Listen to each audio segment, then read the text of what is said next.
Hi guys, कैसे हैं आप सब। बेटा, I welcome you all in this 11th lecture on electrostatics. तो पिछले लेक्चर में हमने इलेक्ट्रिक फील्ड लाइंस और इक्विपोटेंशियल सर्फेसेस के बारे में पढ़ा था। आज के लेक्चर में हम इलेक्ट्रिक डायपोल और उसके चलते इलेक्ट्रिक फील्ड और पोटेंशियल कैसे होते हैं उसके बारे में पढ़ेंगे।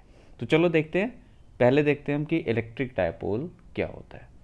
तो हम कहते हैं कि इलेक्ट्रिक डायपोल दो चार्जेस का कॉम्बिनेशन है। ये चार्जेस जो होते हैं इक्वल एंड अपोजिट होते हैं। तो हम इसके डेफिनेशन में लिख सकते हैं equal and opposite charges separated by some distance form an electric dipole।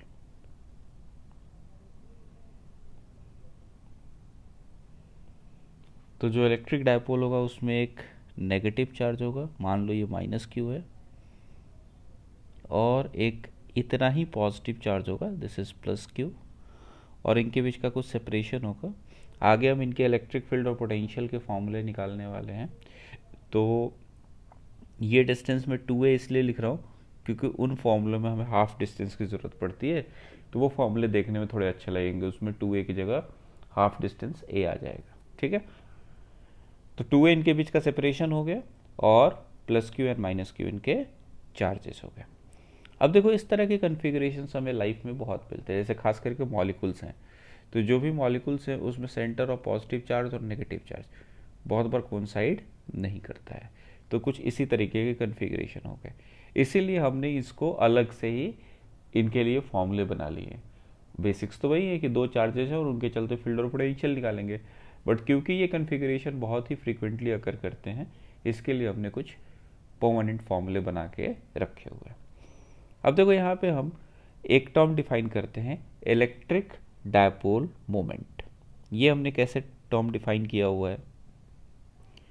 तो ये जो इलेक्ट्रिक डायपोल मोमेंट नाम का टर्म हम डिफाइन करते हैं, ये एक वेक्टर क्वांटिटी है। अच्छा, ये अगर वेक्टर क्वांटिटी है तो इसका कुछ मैग्नीट्यूड भी होगा और इसका कुछ डायरेक्शन भी होगा।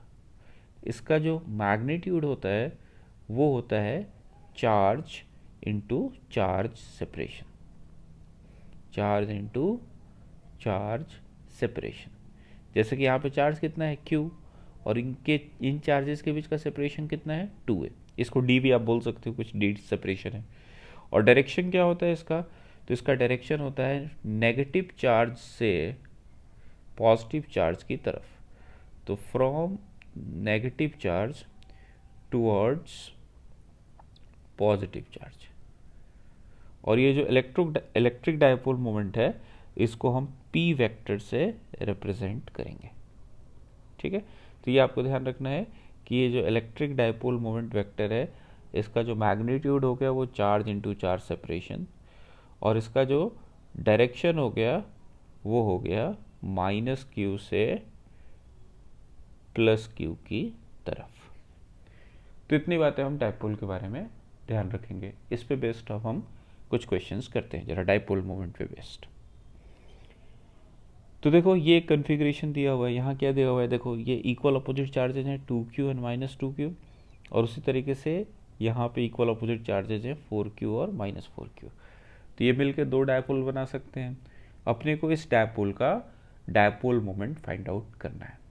तो देखते हैं ज़रा। तो ये जो देखो 2q और माइनस 2q है, इसका जो डायपोल मोमेंट का डायरेक्शन होगा ऐसा होगा, नेगेटिव चार्ज से पॉजिटिव चार्ज की तरफ। और सपोज इसका डायपोल मोमेंट है p1। उसी तरीके से ये वाला जो 4q और माइनस 4q चार्ज है, इसके जो डायपोल मोमेंट का डायरेक्शन होगा वो कैसा होगा, तो फिर से ऐसा होगा। और ये डायपोल बोल दे रहा हूँ मैं p2 है। तो आप देख रहे हो कि ये दोनों डायपोल्स एक ही डायरेक्शन में, वेक्टर एडिशन होगा इनका, और एक ही डायरेक्शन में, तो सिंपली जो p नेट होगा वो p1 प्लस p2 हो जाएगा। और ये कितना हो जाएगा, charge 2q into charge separation a plus, इसके लिए हम क्या लिखेंगे, चार्ज है 4q इंटू चार्ज सेपरेशन, ये हो गया 3a। तो ये कितना हो जाएगा, 12 और 2 14QA, ऐसा हो जाएगा। आगे बढ़ते हैं। अगला देखो, एक और क्वेश्चन दिया हुआ है। अब इसमें क्या दिया हुआ है, एक चार्ज है Q, यहाँ चार्ज Q 2Q हो गया, और यहाँ पे -2Q है। तो इस कन्फिग्रेशन में भी आपको दिख रहा है इक्वल अपोजिट चार्ज है, तो ये भी एक डायपोल की तरह बिहेव करेगा। इसका डायपोल मोमेंट अगर हम निकालें तो मैं ऐसा सोचता हूँ कि ये एक Q चार्ज है और ये एक -Q चार्ज है, तो इस तरीके का इसका डायपोल मोमेंट हो गया। और फिर एक और चार्ज इधर Q है और इधर एक और -Q है, तो ये दोनों मिलके एक और डायपोल बना देंगे, तो अपने पास 2 डायपोल्स हो गए। क्लियर है क्या, सारे चार्ज हमने इंक्लूड कर लिए। अच्छा, अगर हम इसका डायपोल मोमेंट P1 बोल दें और इसका डायपोल मोमेंट P2 बोल दें, तो P नेट कितना लिखोगे, तो P नेट आपको पता है कि उसका जो मैग्नीट्यूड आप लिखोगे वो लिखोगे P1 square plus P2 square plus 2P1 P2 cos theta, where theta is angle between the vectors, under root, यही होता है a square plus b square plus 2ab cos theta. तो ये कितना हो जाएगा, तो P1 देखो चार्ज कितना है Q, चार्ज सेपरेशन कितना है A, तो ये तो हो गया QA का स्क्वायर। ये भी P2 भी वही है, charge into charge separation QA का स्क्वायर, और ये हो जाएगा 2QA QA, और ये इक्विलेटरल ट्रायंगल है तो 60 डिग्री का एंगल होगा, cos 60।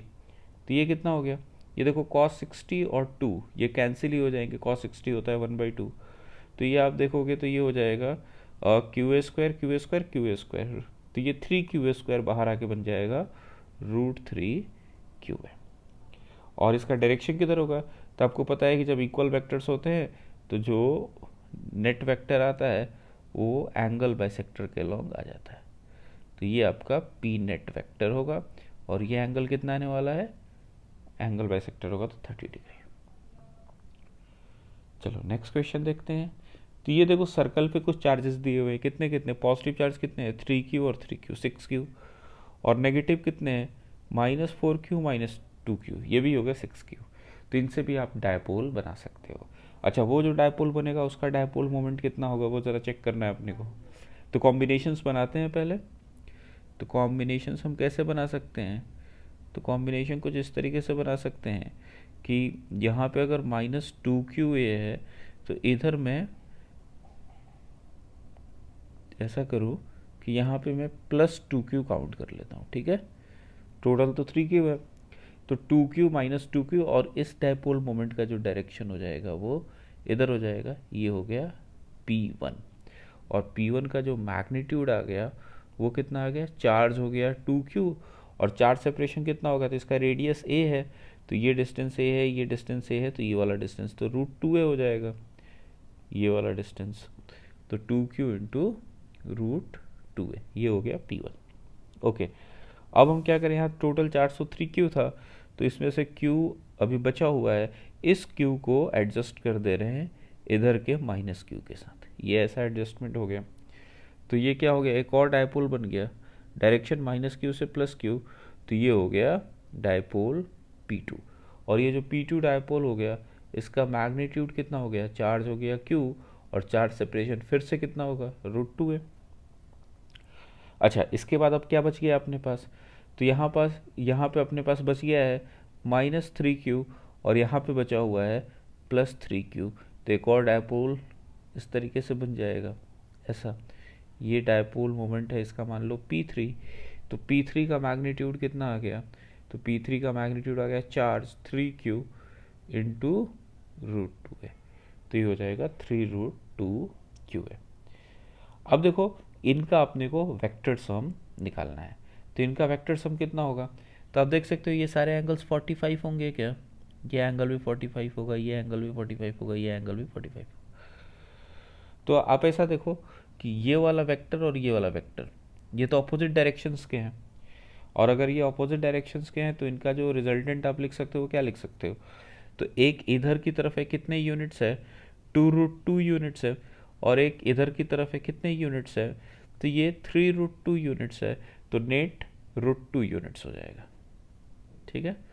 तो नेट जो हो जाएगा इधर की तरफ इनका मैं लिख देता हूँ कितना, तो ये हो जाएगा 3√2 - 2√2 इज √2QA। और ये एंगल कितना है 45। और उसके अलावा एक और वेक्टर है, कौन सा, ये वाला वेक्टर, ये वाला वेक्टर इधर की तरफ है, और ये कितना है वेक्टर है, तो ये भी आपका √2q है। ऐसा हो गया। अच्छा, ये भी एंगल आपको दिया हुआ है कि ये सारे एंगल्स भी 45 हैं, तो अल्टीमेटली ये दोनों वेक्टर्स के बीच का एंगल तो 90 डिग्री हो गया। तो जो रिजल्टेंट आने वाला है, रिजल्टेंट पी नेट जिसको हम बोल रहे हैं, पी नेट का मैग्नीट्यूड कितना हो जाएगा, ए स्क्वायर मतलब √2qa का स्क्वायर प्लस √2qa का square plus b square under root. तो ये कितना हो गया, 2q square a square 2q square a square 4q square a square under root. तो ये हो जाएगा 2qa। और आपको फिर से पता है कि ये दोनों वेक्टर्स का मैग्नीट्यूड इक्वल है, तो रिजल्टेंट बीचों बीच जाएगा और ये एंगल अपने को मिल जाएगा 45 डिग्री। तो पी नेट आपका अलोंग वाई एक्सिस, ऐसा सोच सकते हो, मैग्नीट्यूड है 2qa। चलो अगले क्वेश्चन पे आते हैं। अगला क्वेश्चन क्या कह रहा है, अब देखो यहाँ पे क्या दिया हुआ है कि एक अपने पास लाइन है जो कि -a से +a के बीच में है, और जो चार्ज है वो 2x³ है। तो ये देखो चार्ज वेरिएबल हो गया, चार्ज अब फिक्स नहीं है, डिस्क्रीट चार्जेस नहीं है, अब कंटिन्यूस चार्ज डिस्ट्रीब्यूशन है। तो इसका आपको डाइपोल मोमेंट पता करना है। तो पहले तो समझते हैं इसमें पॉजिटिव और नेगेटिव चार्ज इक्वल अपोजिट कैसे हैं। तो आप देखो ऑरिजिन से अगर कुछ पर्टिकुलर डिस्टेंस आगे जाओगे और कुछ पर्टिकुलर डिस्टेंस पीछे जाओगे, ये मान लो x डिस्टेंस आप आगे गए हो, तो यहाँ पे जो चार्ज पर यूनिट लेंथ है वो कितना है 2x³। और इतना ही x अगर पीछे जाओगे तो यहाँ x कोऑर्डिनेट तो नेगेटिव होगा, तो ये जब x कोऑर्डिनेट नेगेटिव पुट करोगे तो चार्ज नेगेटिव आ जाएगा। ठीक है क्या, तो हम क्या करते हैं कि x डिस्टेंस पे जाके एक dx का कट लगा लेते हैं। अच्छा, इधर भी कुछ वैसा ही सीन होगा कि आप x डिस्टेंस है और ये dx का कट लगा हुआ है, तो ये यहाँ पे जो चार्ज होगा वो कुछ -dq टाइप का चार्ज है और यहाँ पे +dq टाइप का चार्ज है। क्लियर है क्या, तो इनसे जो डाइपोल मोमेंट बनेगा dp, वो कितना लिखोगे आप, तो वो तो आप लिख दोगे चार्ज जो है dq into charge separation which is 2x, ऐसा। अच्छा, dq को कितना लिखोगे, और यहाँ पर जो q लिखते हैं मैग्नीट्यूड में तो पॉजिटिव साइन के साथ रखते हैं, तो dq को आप कितना लिखोगे, इसको आप लिख सकते हो lambda into dx into 2x। अच्छा, लैम्डा कितना है, लैम्डा की वैल्यू डालो, ये हो जाएगा 2x³ dx इंटू 2x, तो ये हो जाएगा 4x4 dx। ये हो गया छोटा जो वेक्टर है dp, इसका मैग्नीट्यूड। तो total magnetic moment p net कितना हो जाएगा, sorry electric dipole moment, integration of 4x4 dx हो जाएगा। क्लियर है क्या, छोटे छोटे क्योंकि सबका डायरेक्शन किधर है, सबका डायरेक्शन नेगेटिव से पॉजिटिव एक्सिस है, क्योंकि नेगेटिव एक्स एक्सिस में नेगेटिव चार्जेस है और पॉजिटिव एक्स एक्सिस में पॉजिटिव चार्जेस है। और x को इंटीग्रेट कहाँ से कहाँ करोगे, तो देखो यहाँ पे बहुत लोग मिस्टेक कर देते हैं। क्या मिस्टेक कर देते हैं, वो इंटीग्रेशन -a से +a कर देते हैं, इसमें ये गड़बड़ हो जाता है। क्यों गड़बड़ हो जाता है, क्योंकि जब आप यहाँ से x डिस्टेंस गए थे तो आपने इसको ऑटोमेटिकली इंक्लूड कर लिया था जब आपने यहाँ पे 2x लिखा। तो आपको कहाँ से कहाँ जाने की ज़रूरत है जब सारे चार्जेज इंक्लूड हो जाएंगे, तो ये 0 से लेकर a तक जाने की ज़रूरत है। नेगेटिव एक्सिस वाले तो ऑटोमेटिकली यहाँ 2x के चलते इंक्लूड हो रहे हैं, तो इसकी जो लिमिट होगी वो -a से +a नहीं होगी, इसकी जो लिमिट होने वाली है वो होने वाली है 0 से a। क्लियर है सबको ये, तो ये कितना हो जाएगा, 4 बाहर आ गया, x⁴ का इंटीग्रेशन हो जाएगा x⁵/5 और लिमिट है 0 से a, तो ये हो जाएगा 4a⁵/5। This is our net dipole moment. चलो अब नेक्स्ट देखते हैं, अगला क्या है, electric field due to a dipole at axial position. पहले तो समझते हैं ये एक्सियल पोजीशन से हम कहना क्या चाह रहे हैं। तो सपोज ये अपना डाइपोल है, ये चार्ज है -q और ये चार्ज है +q। तो डाइपोल की एक्सिस किसको बोलेंगे, इन्हीं दोनों चार्जेस से गुजरने वाली लाइन को डाइपोल की एक्सिस बोलते हैं। और इसी लाइन पे किसी भी पॉइंट P पे अगर हम इलेक्ट्रिक फील्ड निकालेंगे तो हम कहेंगे वो इलेक्ट्रिक फील्ड एक्सियल पोजीशन की फील्ड है या फिर एंड ऑन पोजीशन की। P आपका राइट में भी हो सकता है और लेफ्ट में भी हो सकता है। अब देखो ये चार्जेस के बीच का सेपरेशन सपोज 2a है और ये जो पॉइंट P है इसका डिस्टेंस डायपोल से कुछ x मान लेता हूँ। तो डायपोल से डिस्टेंस मतलब डायपोल के सेंटर से डिस्टेंस, और ये डिस्टेंस हो गया x। अब P पॉइंट पे देखोगे अपने को नेट फील्ड निकालनी है, तो एक तो फील्ड होगी इस प्लस क्यू के चलते, और इस प्लस क्यू के चलते जो डायरेक्शन होगा इधर की तरफ होगा, this is E due to plus q, और एक फील्ड होगी माइनस क्यू के चलते, और यहाँ पे टेस्ट चार्ज रखोगे तो ये अट्रैक्ट करेगा, तो इसका डायरेक्शन इधर हो जाएगा माइनस क्यू। तो जो नेट फील्ड आने वाली है वो कैसी आएगी, तो वो तो आएगी field due to plus q minus field due to minus q, ये नेट फील्ड का मैग्नीट्यूड आएगा। क्लियर है क्या आपको? मैंने डायरेक्शन, तो डायरेक्शन किधर होगा, तो ये आप देख रहे हो प्लस क्यू चार्ज पास में है, तो इसका मतलब इसकी फील्ड स्ट्रॉन्गर होगी, तो नेट फील्ड आपकी पॉजिटिव एक्स में ही जाने वाली है।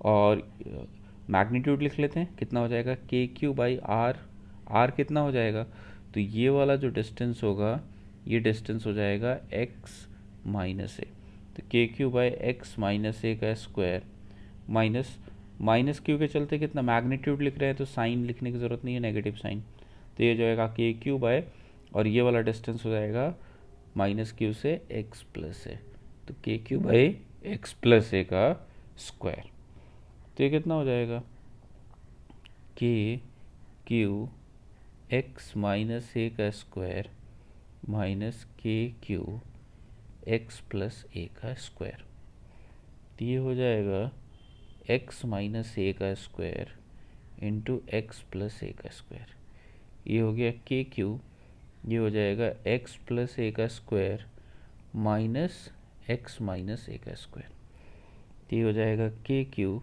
और ये ए स्क्वायर माइनस बी स्क्वायर है, तो ये हो जाएगा ए प्लस बी इंटू ए माइनस बी अपॉन, ये तो हो गया ए स्क्वायर माइनस बी स्क्वायर का होल स्क्वायर, ऐसा हो गया।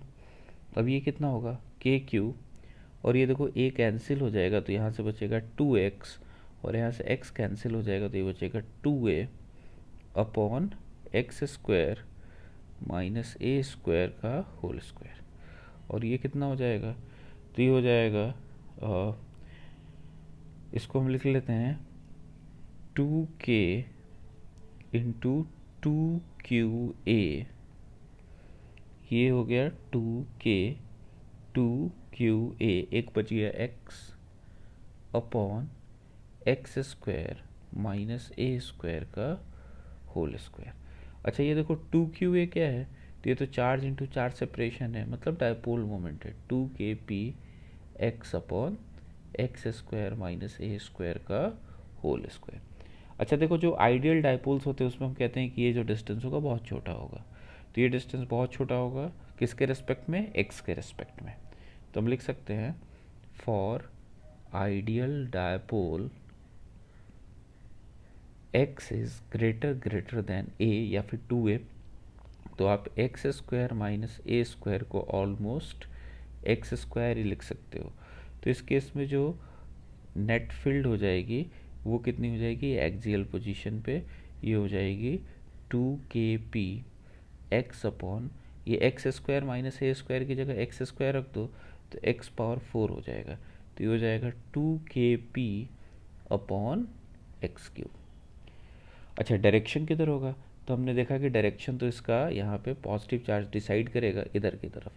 अच्छा डायपोल मोमेंट का डायरेक्शन किधर है, तो नेगेटिव चार्ज से पॉजिटिव चार्ज इधर की तरफ, तो आपको दिख रहा है जो डायपोल मोमेंट का डायरेक्शन है वही एक्सियल पोजीशन पे फील्ड का भी डायरेक्शन है, तो आप इसको वेक्टर फॉर्म में ऐसा लिख सकते हो E axial for ideal dipole is equal to 2kp upon X cube, ऐसा आ जाएगा। अच्छा यहाँ पे ध्यान रखना कि चार्ज के चलते जो फील्ड आती थी वो आती थी के क्यू बाई आर स्क्वायर, नीचे में डिस्टेंस का स्क्वायर था, और यहाँ पे जो फील्ड आई है उसमें नीचे में डिस्टेंस का क्यूब है। ऐसा क्यों है, क्योंकि ये जो डायपोल मोमेंट है P उसमें ऑलरेडी एक डिस्टेंस का टर्म है। क्लियर है आपको ये? चलो आगे बढ़ेंगे। अगला क्या है, अगला है electric field due to a dipole at equatorial position. अब हमें इक्वेटोरियल पोजीशन पे फील्ड पता करनी है, तो पहले तो समझते हैं इक्वेटोरियल पोजीशन क्या होता है। तो ये सपोज चार्ज है -Q ये चार्ज है प्लस क्यू, और ये इनके बीच का सेपरेशन है 2a, और सपोज हम परपेंडिकुलर बाइसेक्टर जो लाइन है, ये वाली लाइन, इस लाइन पे हम कहीं फील्ड देखना चाह रहे हैं, तो इस लाइन पे जो भी पॉइंट होगा उसे हम इक्वेटोरियल पोजीशन कहेंगे। तो ये मान लो कोई पॉइंट है जहाँ पे आप फील्ड पता करना चाह रहे हो, ये जो पॉइंट है वो डायपोल से सपोज y डिस्टेंस पे है, तो अपने को समझ में आ रहा है कि ये वाला जो डिस्टेंस होगा वो कितना होगा, y हो जाएगा। अच्छा, अब यहाँ पे फील्ड कैसी कैसी होगी ज़रा सोचो। तो यहाँ पे जो फील्ड होगी इस माइनस क्यू के चलते वो किधर होगी, तो आपको पता है कि यहाँ टेस्ट चार्ज रखोगे आप, तो उसको ये अट्रैक्ट करेगा, तो फील्ड इधर हो जाएगी। और इस प्लस क्यू के चलते किधर होगी फील्ड, तो प्लस क्यू के चलते आप देखोगे कि ये यहाँ पे अगर आप टेस्ट चार्ज रखोगे तो फील्ड आपकी कुछ इधर होगी, रिपल्सन होगा। अच्छा, यहाँ पे देखो ये एंगल सपोज थीटा है, ये भी एंगल थीटा है, तो हम ऐसा लिख सकते हैं ये एंगल थीटा है तो ये भी एंगल थीटा होगा, और ये एंगल थीटा है तो ये भी एंगल थीटा होगा। ठीक है, ये मैंने गलत ड्रॉ कर दिया, ये जो होगा ये एंगल नहीं होगा थीटा, इसके नीचे वाला एंगल होगा ना, ये एंगल थीटा होगा। अच्छा, फील्ड्स का मैग्नीट्यूड देखो, तो ये माइनस क्यू से जितना इस पॉइंट का डिस्टेंस है उतना ही प्लस क्यू से भी डिस्टेंस है, तो चार्ज का मैग्नीट्यूड भी सेम है और डायरेक्शन डिस्टेंस भी सेम है, तो ये फील्ड्स के मैग्नीट्यूड सेम हो जाएंगे। तो अल्टीमेटली अपने पास क्या है, अपने पास अगर आप देखोगे ये कुछ पॉइंट मान लो ओ बोल देता हूँ, तो ओ पॉइंट पे एक फील्ड इधर है ई, एक फील्ड इधर है ई, और ये दोनों एंगल थीटा है, तो इनके अगर एक्स और वाई कॉम्पोनेंट निकालोगे तो दोनों के एक्स कॉम्पोनेंट तो ई कॉस थीटा होंगे, तो इधर जो नेट बचेगा 2e कॉस थीटा हो जाएगा, और इधर आएगा ई साइन थीटा, और इधर भी आएगा ई साइन थीटा। अब देखो ये ई साइन थीटा तो कैंसिल हो जाएगा, तो आप देख सकते हो कि जो नेट फील्ड बचने वाली है वो बचेगी 2e कॉस थीटा। तो हम ई इक्वेटोरियल ये जो है इसके मैग्नीट्यूड को कितना लिख सकते हैं, 2e cos थीटा, और ये हो जाएगा 2। अब e की जगह कितना, e तो फील्ड थी किसके चलते थी, या तो q या माइनस q, तो ये हो जाएगा के क्यू बाई डिस्टेंस कितना है, ये डिस्टेंस r बोल देता हूँ, तो के क्यू बाई आर स्क्वायर, और cos थीटा कितना होगा, बेस बेस कितना है, ये वाला डिस्टेंस बेस बनेगा, ये a हो गया। इसीलिए देखो इसी फॉर्मूले को थोड़ा सही लगे इसलिए हमने ये डिस्टेंस 2a लिया था, क्योंकि हाफ डिस्टेंस यूज़ करना था, और अपॉन हाइपोटेनस तो ये अपॉन आर, तो ये कितना हो गया, ये हो गया 2k/a by are cube. R की वैल्यू पुट कर देते हैं, आर की वैल्यू कितनी है, तो आर तो है under root of a square plus y square. तो आर की वैल्यू जब हम इसमें पुट करेंगे तो ये बन जाएगा 2k³ upon a square plus y square to the power half, और ये पहले से क्यूब था तो पावर 3/2 हो जाएगा। और फिर से आइडियल डायपोल होगा तो आप क्या कहोगे, तो आप कहोगे कि डायपोल आइडियल होता है, मतलब उनके चार्जेस के बीच का सेपरेशन बहुत कम होता है, तो y will be greater than a। तो आप a square plus y square को ऑलमोस्ट कितना लिख सकते हो, वाई स्क्वायर।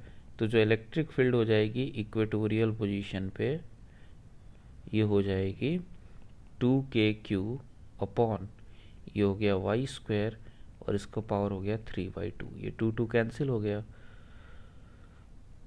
तो ये हो गया 2k³ अपॉन वाई क्यू।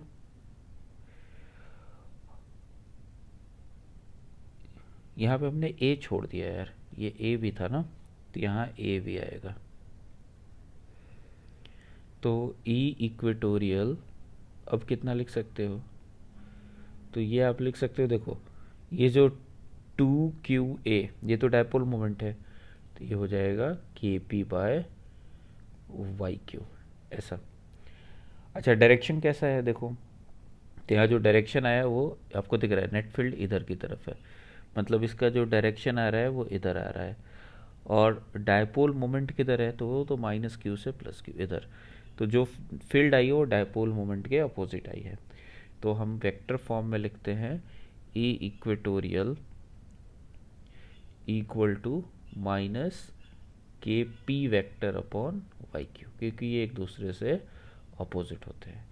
तो आप डायपोल्स में अब आगे से ध्यान रखोगे कि जो भी डायपोल है उसके चलते एक एक्सियल पोजीशन की फील्ड होगी और एक इक्वेटोरियल पोजीशन की फील्ड होगी, और इन दोनों के फील्ड्स में आपको ध्यान रखना है कि डिनोमिनेटर में क्यूब का फैक्टर आता है।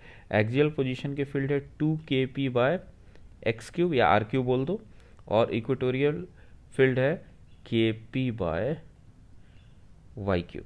और इसमें जो होता है फील्ड वो डायपोल मोमेंट के डायरेक्शन में होता है, और यहाँ की जो फील्ड होती है वो डायपोल मोमेंट के डायरेक्शन के अपोजिट होती है। तो ये दोनों फॉर्मूले आगे से आपके टिप्स पे होने चाहिए।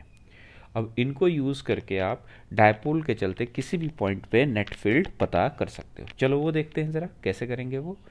तो अगला है electric field due to a dipole at general position. तो ये अपना माइनस क्यू और ये हो गया प्लस क्यू, और डायपोल मोमेंट मान लो p है, और हम क्या कह रहे हैं, यहाँ से अपने को कुछ r डिस्टेंस, ये जो r डिस्टेंस है यहाँ पे ये जो पॉइंट O है वहाँ पे फील्ड निकाल ली है। तो हम क्या करेंगे, तो हम अब हर बार क्वेश्चन को ना एक्सियल और इक्वेटोरियल्स के टर्म्स में सोचेंगे कि यहाँ पे जो डायपोल मोमेंट होगा वो ऐसा हो जाएगा, ये होगा p। अच्छा, ये जो पॉइंट O है वो r डिस्टेंस पे और थीटा एंगल पे, ऐसा सोचो। तो अब देखो ये जो P है, ये जो डायपोल मोमेंट P है, और ये जो पॉइंट है O, ये पॉइंट ऐसा O है, इधर पॉइंट O है, ये एंगल थीटा है। तो P के आप दो कंपोनेंट निकाल लो, एक तो इस लाइन के लॉन्ग, ये कंपोनेंट कितना होगा, ये होगा P cos theta, theta angle पे, और एक इसके परपेंडिकुलर ऐसा, ये हो जाएगा P साइन थीटा। अब आप देख सकते हो कि ये जो पॉइंट O है ये P कॉस थीटा वाले डायपोल के लिए एक्सियल हो गया, और P साइन थीटा डायपोल के लिए वो इक्वेटोरियल हो गया। तो जो नेट फील्ड होगी इन्हीं दोनों के फील्ड्स का सम होगा।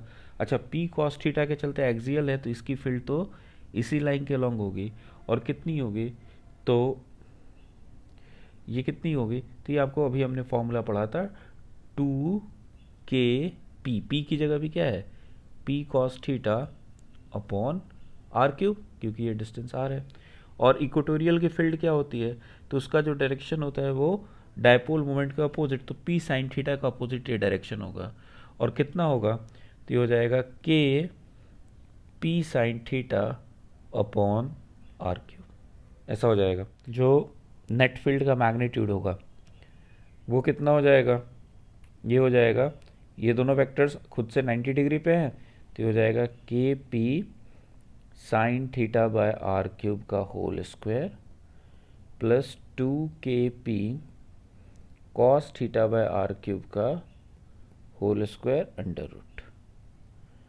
तो ये हो जाएगा kp बाय आर क्यूब बाहर निकाल लो, ये under root of sine square theta plus 4 cos square theta. तो इसको आप लिख सकते हो kp बाय आर क्यूब, और ये अंडर रूट ऑफ ये कितना था sine square plus 4 cos square, तो एक कॉस स्क्वायर साइन स्क्वायर के साथ यूज़ कर लेते हैं और बच जाएंगे 3 और sine square plus cos square ये आपको पता है 1 हो जाएगा, तो हो जाएगा kp by are cube under root of 1 plus 3 cos square theta. तो ये तो किसी भी जनरल पोजीशन पे डायपोल के चलते फील्ड है। आप यहाँ से देख भी सकते हो कि एक्सियल पोजीशन पे थीटा कितना होगा 0, और थीटा यहाँ 0 पुट करो तो ये कितना हो जाएगा kp by are cube under root of 1 plus 3, ये 2kp बाय आर क्यूब हो जाएगा। और इक्वेटोरियल पे थीटा कितना होता है 90, तो ये कितना बन जाएगा kp by are cube under root of 1 और cos 90 तो 0 हो जाएगा, तो kp बाय आर क्यूब हो जाएगा। अच्छा, डायरेक्शन के लिए क्या करें हम, जो नेट फील्ड का डायरेक्शन होगा, तो यहाँ पे आप देख सकते हो कि जो नेट फील्ड होगी वो कुछ ऐसी होने वाली है, ये ई नेट है, और ये एंगल मान लो मैं कुछ बोल देता हूँ अल्फ़ा। तो आप tan अल्फ़ा कितना लिखोगे, ये वाला वेक्टर, ये वाला वेक्टर कौन सा है, यही वाला वेक्टर है, अपॉन ये बेस वाला वेक्टर, ये तो ये वाला वेक्टर है। तो tan अल्फ़ा मैं लिख सकता हूँ tan alpha kp sine theta by are cube K P sine theta by are cube upon base वाला वेक्टर है 2 K P cos theta by are cube. तो ये कितना हो जाएगा, के पी कैंसिल कर दो और आर क्यूब भी कैंसिल हो जाएगा, तो ये हो जाएगा tan थीटा बाई 2 और यहाँ से अल्फ़ा आ जाएगा कितना, tan inverse tan theta by 2। अब डायपोल कितना एंगल बना रहा है, इलेक्ट्रिक फील्ड कितनी एंगल बना रही है डायपोल मोमेंट से, तो आपका ये डायपोल मोमेंट वेक्टर है, ये डायपोल मोमेंट वेक्टर है P। यहाँ से आप कितने एंगल पे गए हो, आप थीटा एंगल पे गए हो, और फील्ड यहाँ से फील्ड कितने एंगल पे है, तो ये अल्फा एंगल पे है। तो फील्ड और डायपोल मोमेंट के बीच का जो एंगल हो गया वो थीटा प्लस अल्फा हो गया। ठीक है, पहले आप थीटा रोटेट किए एंटी क्लॉक में और फिर अल्फा रोटेट किए, तो angle made by E net, net electric field, ये जो था ये ई नेट था, with dipole moment P, this is equal to theta plus alpha. Okay, और अल्फा की वैल्यू आपको पता चल गई है, tan inverse tan theta by 2 है। तो ये जनरल पोजीशन पे इलेक्ट्रिक फील्ड निकालने का तरीका है, एक्सियल और इक्वेटोरियल को ब्रेक करके। तो रूल बहुत ही क्लियर होना चाहिए आपको। रूल क्या है, तो जो भी डायपोल अपने को दिया हुआ है उस डायपोल मोमेंट का हम एक एक्सियल कंपोनेंट और एक इक्वेटोरियल कंपोनेंट इनमें ब्रेक कर लेंगे, और फिर हम जो भी पॉइंट है वो एक डायपोल के लिए वो एक्सियल पोजीशन बन जाता है और उसके दूसरे कंपोनेंट के लिए वो इक्वेटोरियल बन जाता है, और एक्सियल और इक्वेटोरियल के फॉर्मूले अपने को याद होंगे तो हम नेट फील्ड निकाल लेंगे। कुछ क्वेश्चंस में भी उसको हम देखेंगे। क्वेश्चंस पे आने से पहले हम पहले देखते हैं potential due to a dipole. तो देखो ये डायपोल है, माइनस क्यू चार्ज है और ये चार्ज है प्लस क्यू, और ये डिस्टेंस आपको दिया हुआ है 2 है स्टैंडर्ड जो हम लेते हैं, और हमें जनरल पोजीशन पे हम अभी पोटेंशियल निकालने वाले हैं। ये डिस्टेंस मान लो r है, ये एंगल थीटा है। ठीक है, ये पॉइंट O है जहाँ पे कि आप पोटेंशियल निकालना चाह रहे हो। तो पोटेंशियल निकालना है मतलब 2 पॉइंट चार्जेस के चलते निकालना है, तो इन दोनों पॉइंट चार्जेस से आपको एक और डिस्टेंस पता होना चाहिए। तो एक तो अपने को ये वाला डिस्टेंस पता होना चाहिए, तो हम क्या कहेंगे, ये वाला जो डिस्टेंस होगा r1 कुछ ऐसा लिख लो, यहाँ से आप एक परपेंडिकुलर ड्रॉप कर लो। ठीक है, और फिर से ये आइडियल डायपोल के लिए हम केस कर रहे हैं, तो आइडियल डायपोल के लिए करेंगे तो हमें पता है कि ये जो r डिस्टेंस होगा a के रिस्पेक्ट में बहुत बड़ा होगा। तो अगर ये पॉइंट O बहुत दूर का पॉइंट है और ये दो पास पास पॉइंट है, तो आप ऐसा सोच सकते हो क्या कि यार अगर मैं यहाँ से परपेंडिकुलर डाल दूँ तो ये वाला जो डिस्टेंस है ये और ये वाला जो डिस्टेंस है ये दोनों करीब करीब बराबर हो जाएंगे। ये आपका एक कुछ आइसोसेलेस ट्रायंगल टाइप हो जाएगा, नहीं? और इसका मतलब ये हो गया कि ये वाला जो एक्स्ट्रा डिस्टेंस आ रहा है यही डिफरेंस होगा इन दोनों लेंथ्स में। अच्छा, ये एक्स्ट्रा डिस्टेंस कितना होगा, तो ये एक्स्ट्रा डिस्टेंस r डिस्टेंस कौन सा है, ध्यान रखना r ये वाला डिस्टेंस है। ठीक है, ये जो एक्स्ट्रा डिस्टेंस होगा ये डिस्टेंस कितना है, तो ये डिस्टेंस है a, और ये एंगल थीटा है, तो ये वाला डिस्टेंस आप a cos थीटा लिख सकते हो। ठीक है क्या, तो अब रिलेशन क्या आ गया, आप लिख सकते हो कि r minus a cos theta this is equal to r1।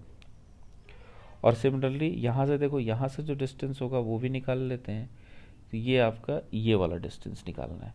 तो फिर से हम क्या कहेंगे, यहाँ से परपेंडिकुलर ड्रॉप डाल दो, तो ये वाला डिस्टेंस कितना आ जाएगा, a cos थीटा। तो आप ऐसा बोल सकते हो कि ये वाला पूरा डिस्टेंस r था, ये डिस्टेंस r था, और ये डिस्टेंस r में अगर आप a cos थीटा ऐड कर दो तो ये पूरा डिस्टेंस आ जाएगा, ये पूरा डिस्टेंस सपोज है r2। तो आप लिख सकते हो r plus a cos theta equal to r2। अब अपने को O पॉइंट पे पोटेंशियल लिखना है, तो O पॉइंट पे पोटेंशियल एक तो माइनस क्यू के चलते होगा और एक प्लस क्यू के चलते होगा। माइनस क्यू के चलते कितना होगा, के क्यू, और पोटेंशियल लिखते वक्त हम चार्ज को साइन के साथ लिखते हैं, याद होगा आपको। तो के क्यू बाय ये डिस्टेंस कितना हो जाएगा, तो माइनस क्यू से डिस्टेंस है r2 और प्लस क्यू से डिस्टेंस कितना है, तो ये डिस्टेंस है r1। तो ये कितना बनने वाला है, तो ये बन जाएगा माइनस के क्यू बाय r2 की जगह r plus a cos theta, और ये प्लस क्यू r1 की जगह r minus a cos theta. ये कितना हो जाएगा, तो हम एलसीएम ले लेते हैं R plus A cos theta into R minus A cos theta, और ये कितना बचेगा, तो ये के क्यू भी चलो कॉमन ले लिया, तो यहाँ minus R minus A cos theta, और ये हो जाएगा plus R plus A cos theta है, ऐसा हो जाएगा। इसको ओपन करोगे तो कितना होगा, ये हो जाएगा के क्यू, और ये हो गया minus R plus A cos theta plus R plus A cos theta upon R square minus A square cos square theta, ऐसा।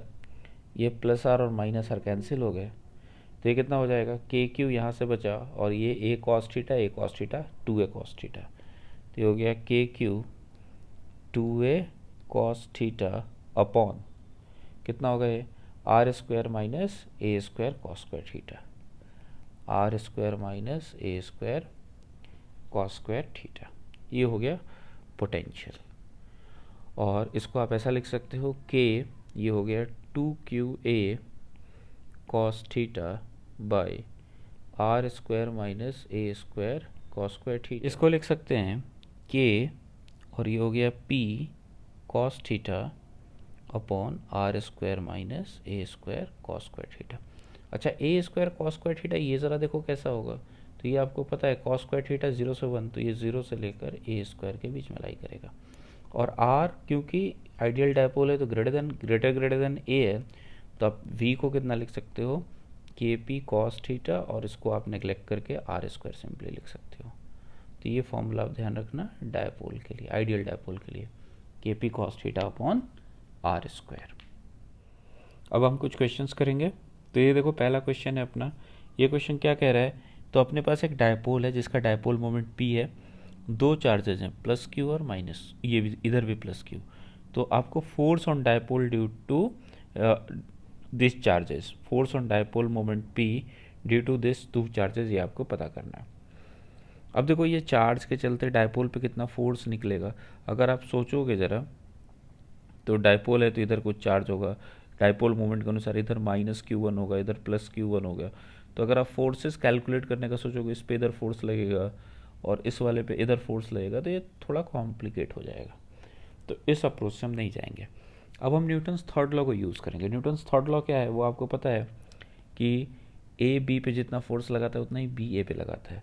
तो हमें इस क्यू के चलते इस पी पे फोर्स निकालना है, तो हम क्या निकालेंगे, हम पी के चलते क्यू पे फोर्स निकालेंगे। तब ये ज़रा देखते हैं ये कैसे निकाल सकते हैं।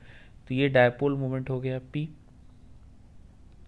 अच्छा, इस डायपोल के लिए ये वाला जो पोजीशन इक्वेटोरियल पोजीशन, तो इसकी फील्ड इधर होगी, और ये पॉजिटिव चार्ज है तो इस पर फोर्स भी इधर ही होगा, कितना होगा, Q इंटू ई। इस पर अगर देखो तो यहाँ पे फील्ड इसके नीचे होगी, पॉजिटिव चार्ज है तो इस पर भी फोर्स होगा Q इंटू ई। तो ये जो P है, P के चलते इस वाले Q चार्ज पे आपको फोर्स मिल गया Q ई नीचे।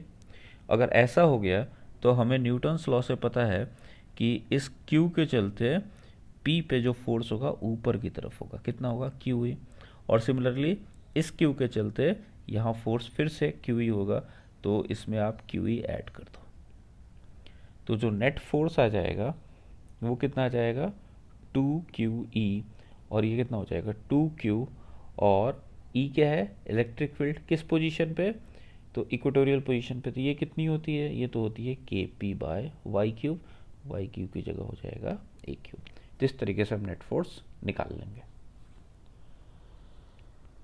अगला क्वेश्चन देखते हैं। अगला क्वेश्चन क्या कह रहा है, ये कह रहा है find angular position theta where electric field is perpendicular to dipole moment. तो यहाँ पे अपने को थीटा पता करना है, कितना होना चाहिए कि यहाँ पे जो इलेक्ट्रिक फील्ड है E, ये किसके परपेंडिकुलर हो जाए, ये जो डायपोल मोमेंट है P इसके परपेंडिकुलर हो जाए। तो हमने E और P के बीच का कितना एंगल होता है वो देखा था, वो एंगल कितना होता है, वो एंगल होता है थीटा प्लस अल्फ़ा। और क्वेश्चन के अनुसार ये जो थीटा प्लस अल्फ़ा है वो कितना होना चाहिए, 90 डिग्री। तो थीटा इक्वल टू आप क्या लिख सकते हो, या फिर अल्फ़ा इक्वल टू कितना लिख सकते हो, तो आप अल्फ़ा इक्वल टू यहाँ लिख सकते हो 90 माइनस थीटा, ऐसा लिख सकते हो क्या, alpha equal to 90 minus theta. तो tan अल्फ़ा कितना लिखोगे, तो ये हो जाएगा tan 90 माइनस थीटा। और याद करो ज़रा tan अल्फ़ा कितना आया था, तो tan अल्फ़ा अपना आया था tan थीटा बाई 2, ध्यान है आपको, tan alpha is tan theta by 2, ये वाला रिलेशन।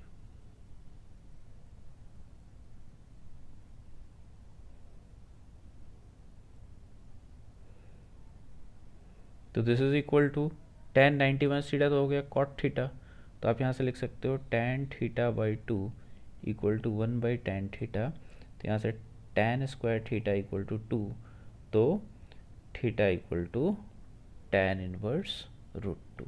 इस वाले एंगल पे ये जो फील्ड होगी वो डायपोल मोमेंट के परपेंडिकुलर हो जाएगी।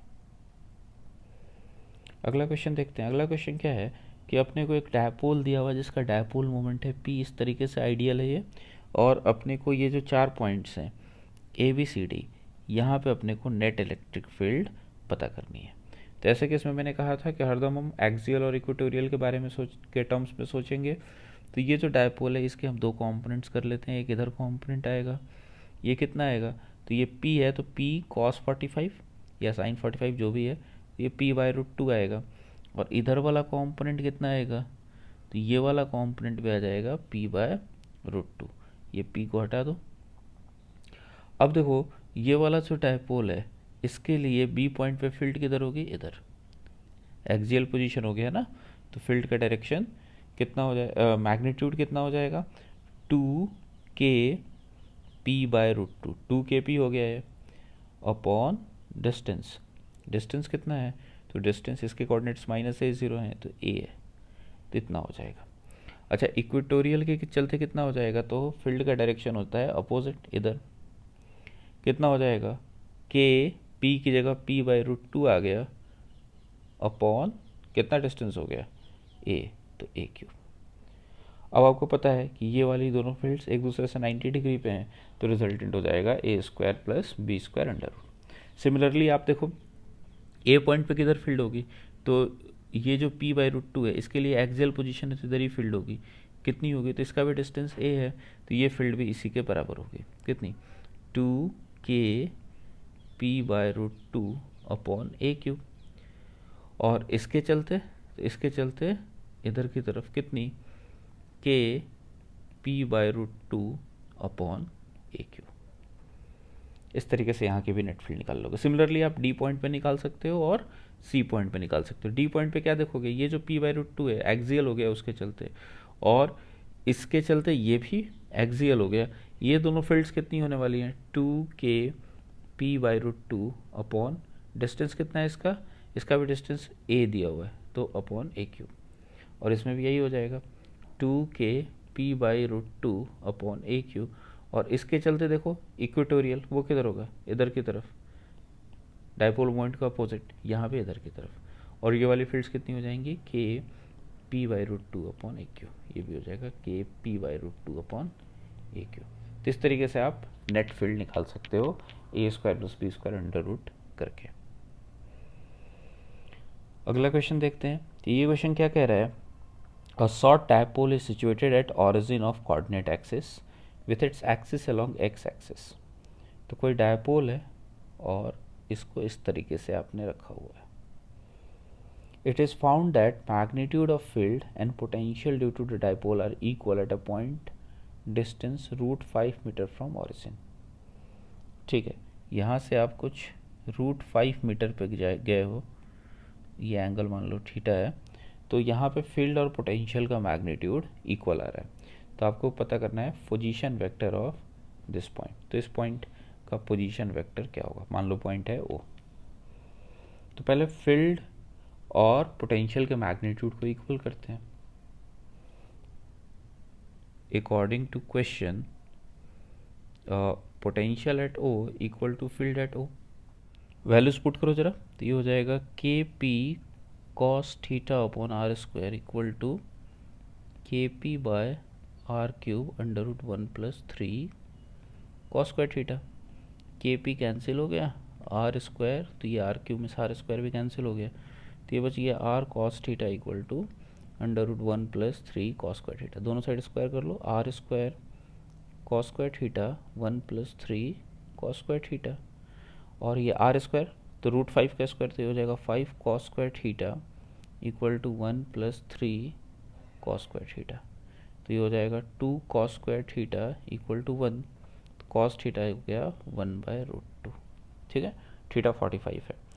अब अपने को देखो जो आर वेक्टर है ये कुछ ऐसा है, ये पॉइंट ओ बोला था, आर बोला था, तो ये एंगल हो गया थीटा, तो पोजीशन वेक्टर कितना बोलेंगे हम, तो पोजीशन वेक्टर बोल देंगे R cos theta I cap plus R sine theta J cap, तो ये हो जाएगा √5 और कॉस थीटा की जगह 1/√2 आई कैप √5 1/√2 जे कैप, तो ये हो गया √5/2 आई कैप प्लस जे कैप।